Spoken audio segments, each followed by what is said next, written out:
In order to be successful, and you people are well on the road to success, you have to find out what makes you excited, what makes you want to get up each morning and go to work. You have to find it. If you love what you do and dedicate yourself to your work, then you will gain momentum. And look, you have to. You need the word momentum. You will gain that momentum. And each success will create another success. The word momentum.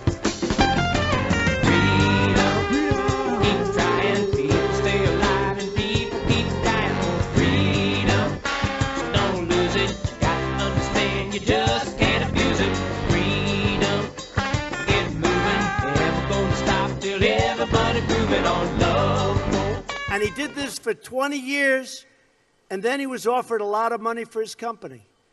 And he sold his company for a tremendous amount of money, at the time especially. This is a long time ago. Sold his company for a tremendous amount of money. And he went out and bought a big yacht.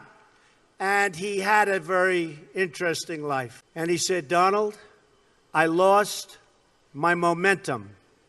I lost my momentum. A word you never hear when you're talking about success, when some of these guys that never made 10 cents, they're on television giving you things about how you're going to be successful. And the only thing they ever did was a book and a tape. But I'll tell you, it was very sad, and I never forgot that moment, and I thought about it. And it's exactly true. He lost his momentum, meaning he took this period of time off, long, years, and then when he got back, he didn't have that same momentum. In life, I always tell this to people, you have to know whether or not you continue to have the momentum. And if you don't have it, that's okay. Because you're going to go on, and you're going to learn, and you're going to do things that are great. But you have to know about the word momentum. But the big thing, never quit, never give up, do something you love. When you do something you love, as a scout, I see that you love it.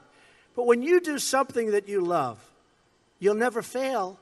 What you're going to do is give it a shot again and again and again. You're ultimately going to be successful. And remember this, you're not working.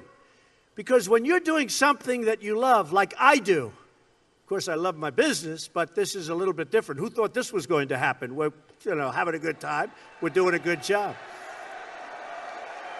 Doing a good job. But when you do something that you love, remember this, it's not work. Is it more authenticity that President Trump needs, or is it more restraint? No, listen, I don't want to be a career guidance counselor for those people that he's talking about, but let me give some advice to those people on your show. That's the president. The president likes speaking from the heart. He likes telling you what he likes and he dislikes. He's the type of coach that I worked very well with in high school football. It's okay with me if the president doesn't like certain things that I'm doing. We're all on the same team. I would prefer the direct and immediate feedback as opposed to anything else. What I don't like about Washington, if we say one syllable or one sentence, this guy said something bad about me, then all of a sudden they have to be my mortal enemy. I don't think that's how it works in American business. I can sit across the table from somebody that worked with me in my company that I founded and say, here are 5 things that I don't like about what you're doing, and we have to fix it. And by the way, tomorrow I'm going to have a meeting with the communications staff and say, hey, I don't like these leaks. And so we're going to stop the leaks. And if we don't stop the leaks, I'm going to stop you. We have to crack down on leaks on a number of different fronts.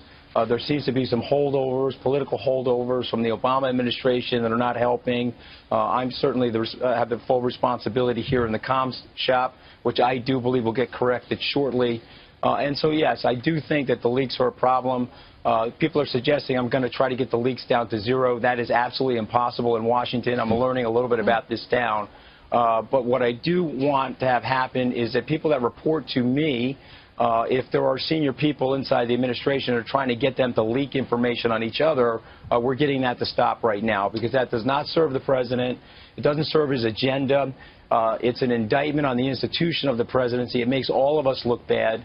And I think the president himself deserves better than that. The amount of time you spend in desperation on a topic that has plummeted you to 13th place in viewership ranking across America. I mean, more people watch Nick at Night cartoons than CNN today. Our ratings are doing just fine. I mean, if you want to go there, 13th. our ratings are doing just fine. But what ratings Nick represent is that people 11. are interested in this. And our ratings Nick at Night reflect is 11. that More Americans people are interested in this.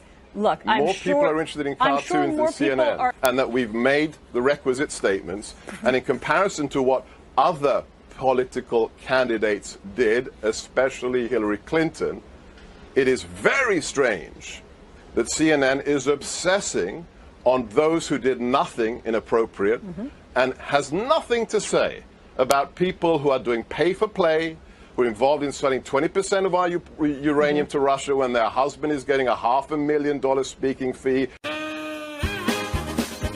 Better ingredients, better pizza, Papa John. This new slogan, a better deal, better skills, better jobs, better wages, maybe better pizza too, we're not sure. Old ideas, old candidates, dem old crats. Democrats, show me the money so we can waste it on things you don't need.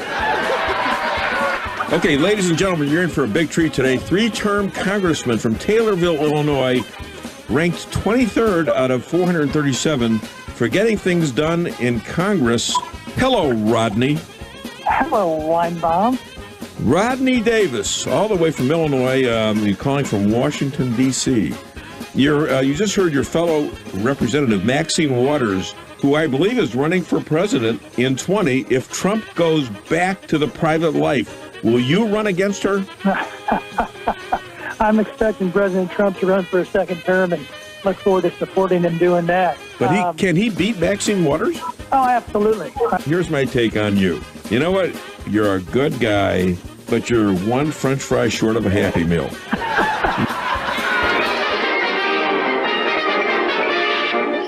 That's all, folks. Aha!